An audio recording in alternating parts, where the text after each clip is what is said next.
আপনি যাই করেন, আমার কথা শোনেন, আপনি যাই করেন, যত পাপই করেন না কেন, নামাজটা ছাড়েন না। নামাজটাই আপনাকে ইনশাল্লাহ পাপ থেকে দূরে রাখবেই ইনশাল্লাহ।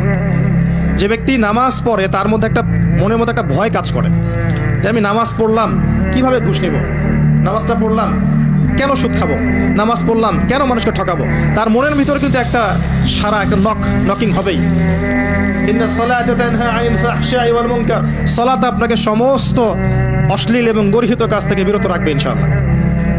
নামাজটা ছাড়েন না, যত পাপ করছেন করেন, আমি বলি নামাজ ছাড়েন না। ইনশাআল্লাহ একদিন নামাজই আপনাকে পাপ থেকে বের করে আনবে ইনশাআল্লাহ।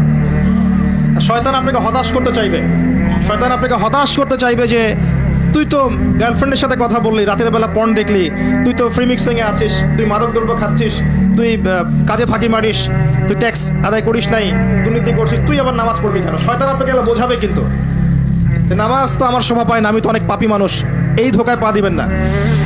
আপনি নামাজ কন্টিনিউ করতে থাকেন, ইনশাআল্লাহ আল্লাহ পাক আপনাকে পাপ থেকে বের করে আনবেন।